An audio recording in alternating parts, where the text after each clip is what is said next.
안녕하세요. 시편 23편입니다. 네, 오늘도 다시 여러분들과 만나게 되어서 기쁩니다. 특별히 오늘 말하게 될 주제는 북한에 임할 하나님의 나라 그리고 하나님의 영광이라는 주제로 함께 나누게 될 건데요. 제가 제일 어, 재밌어하고 흥분되는 주제이기도 합니다. 네.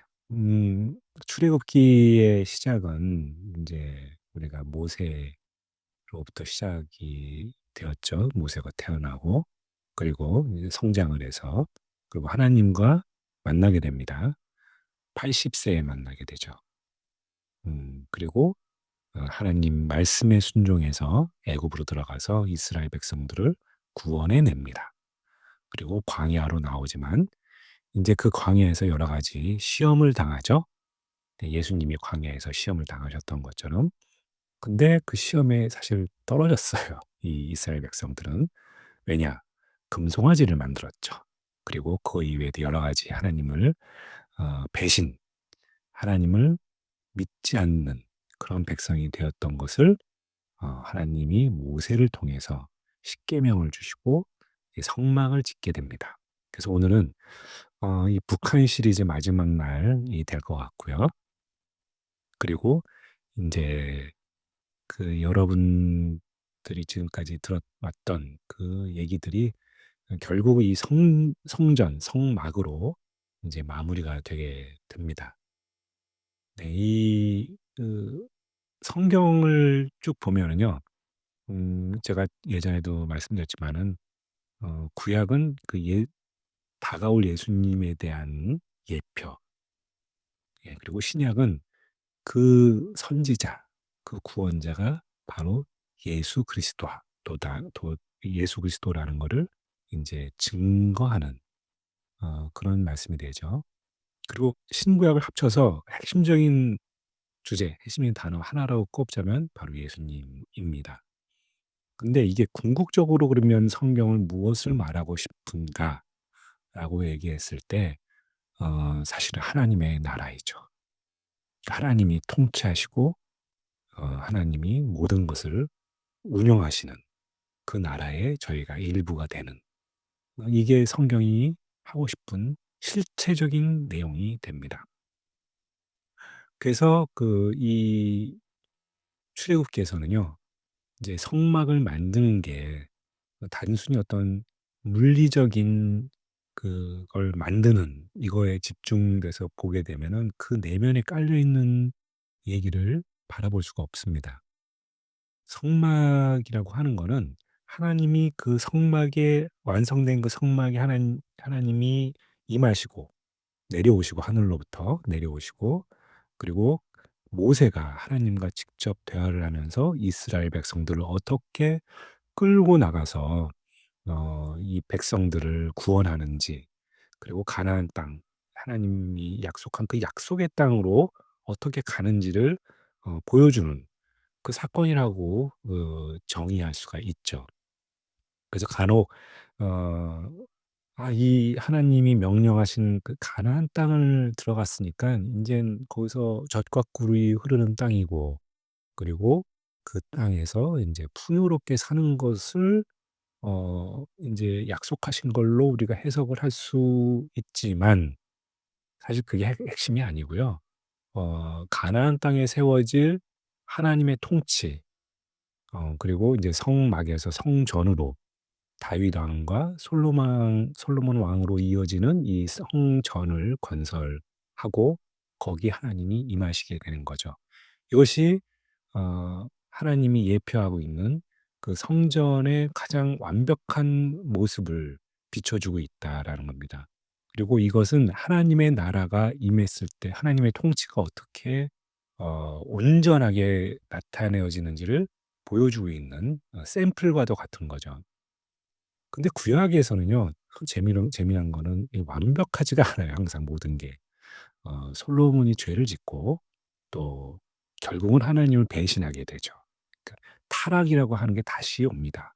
왜냐면 인간한테 맡겨졌기 때문에 인간의 실수가 이런 문제를 발생하게 되는 거죠.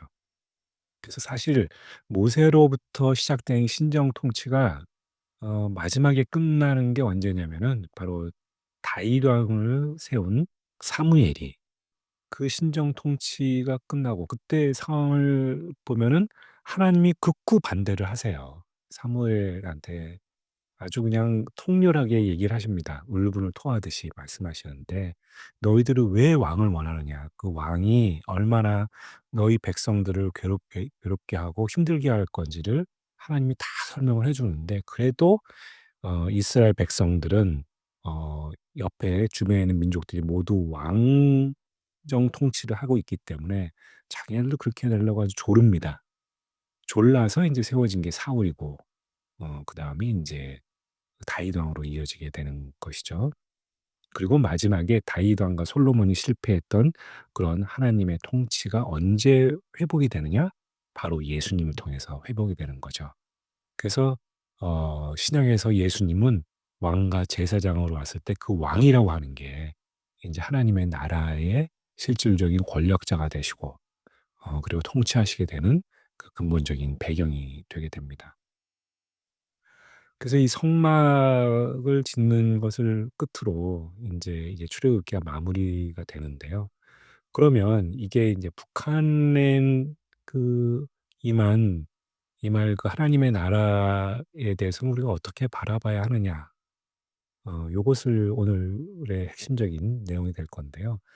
이것도 우리가 해석하는 거에 주의해야 될 부분은 뭐 북한에 뭐 예배당이 세워지고 그리고 뭐 거기에 교회 건물이 건설되고 하는 이런 하드웨어적인 걸로 바라보게 되면은 그건 굉장히 좁은 시각이에요. 예. 우리가 근데 우리는 그거에 너무나 우리는 이 세상 자체가 하드웨어고 물질이기 때문에 거기에 우리는 인제 꽂히게 되는데 그래서 '아 내가 성 헌금을 어떻게 해야 되지?' 뭐 이런 생각 이런 것들이 먼저 들어오게 되죠, 습관적으로. 그런데 그건 굉장히 틀렸다는 얘기라기보다도 그건 굉장히 좁은 시각으로 북한을 바라보는 관점이라는 거죠. 제가 한마디로 이해하고 싶은 것은 평양 대붕을 우리는 기억해야 합니다. 그 사건이 괜히 일어난 것이 아니라는 거죠. 그러니까 실제로 하나님의 나라가 북한에 임했다라고 하는 건 교회가 세워진 것 이전에 그 땅에 하나님의 임재와 영광이 드러나는 그래서 하나님의 나라가 성취되어지는 것이 정말 실체적인 어 역사라는 거죠. 이런 날이 올 거라는 거죠. 저는 이것이 저의 그냥 믿음이라고 생각이 드는데 우리는 그것을 준비해야 한다는 거죠. 그러니깐 평양 대부흥 때보다도 더 강력한 평양 대부흥에 대해서는 여러분이 자료를 찾아보셔도 되고 제가 이전에 유튜브에서 말씀드렸던 내용에도 좀 더 자세하게 나오는 부분이 있습니다. 근데 그때보다도 더 강한 성령님의 역사가 그 북한에 임할 것이라는 것과 그리고 평양이 그 당시에 어 그 1900 년도 초반에 그 평양 대붕에 임했던 그 성령님의 역사가 어 인제 이 마지막 때에 저는 횃불과 같은 그런 역할을 할 거라는 거죠. 예. 그래서 다시 한번 동방의 예루살렘이 빛날 때 그리고 그 가운데 하나님이 오셔서 그 영광을 드러내시고 하나님의 임재함을 우리가 알게 되고 그리고 그 가운데 죄가 사하여지고 사람들이 그 죄로부터 벗어나고 구속이 풀릴 때 이럴 때가 다시 강하게 오실 거라는 거죠. 그걸 우리는 준비를 해야 된다는 거를 강조하는 거고 그리고 그것이 우리의 그 해야 할 역할, 사명이라고 저는 생각을 합니다. 그래서 지금도 저 북녘 땅에서 핍박받고 고난받고 있는 그 영혼들뿐만 아니라 하나님께서 선택하신 백성들이 모여서 다시 한번 하나님의 나라를 건설해 가는 그런 역사가 일어날 것이다. 그리고 북한의 그런 영적 지도자 그리고 그런 거를 도울 사람들이 모여서 새로운 역사, 그러니까 성령의 역사를 새롭게 써 나갈 것이다. 예. 그래서 우리는 이번에 이 출애굽기를 통해서 하나님이 분명히 약속하신 것이 무엇인지 그리고 그 과정 속에서 우리가 드러나는 것이 무엇인지를 깨닫고 우리는 예비해야 한다는 거죠. 이렇게 했을 때 진정으로 남과 북이 영적으로 회복되고 통일이 되고, 그리고 그 결과로서 하나님의 나라가 이 한반도에 임하게 되는 거고, 이 정말 불타는 성령님의 역사가 다시 한번 이 땅에 온다라면 이건 단순한 회복이 아니고요. 그걸 통해서 이제 마지막 때에 예수님이 오시는 그 과정 가운데 이런 것이 드러나지 않겠느냐. 이런 생각을 좀 해 보는 겁니다. 그 하나님께서 그 지금까지 해 오신 것을 보면은 '이제는 좀 때가 찼다.' 이 세계사적으로도 그렇고 또 영적으로도 그렇고, 예, '하나님의 때가 점점 다가오고 있다. 우리는 깨어 있어야 한다.'는 그 말을 새겨 들어야 하고요. 그리고 그 세례 요한을 통해서 하나님께서 무엇을 준비하셨습니까? 바로 "회개하라.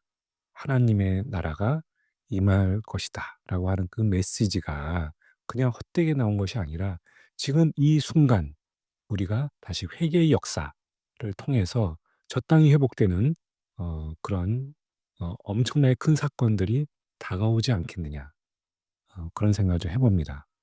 그래서 여러분들도 오늘 저와 함께 저 북한 땅에 오실 하나님의 나라, 그리고 대부흥, 이 평양 대부흥보다 훨씬 더 큰 대부흥이 저 북한 땅을 통해서 전 세계에 퍼져나가는 것을 여러분들이 어 믿음으로 지키시고 함께 기도하는 시간 되었으면 좋겠습니다. 기도하시겠습니다.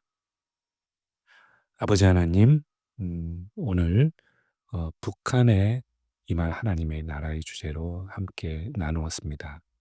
평양 대부흥보다도 더 큰 부흥의 역사가 저 북녘 땅에서 일어날 것이며, 다시 한번 동방의 예루살렘이라 칭하여질 것이며, 저 땅에 그 하나님이 선택한 수많은 백성들이 일어나 아버지 하나님의 통치를 기다리며 하나님의 영광이 드러나기를 지금 이 순간에도 기다리고 있는 그 수많은 영혼들을 주님께서 지켜주시고 세워주셔서 그날이 속히 오기를 저희가 함께 기도합니다. 예수님 이름으로 기도하였습니다. 아멘.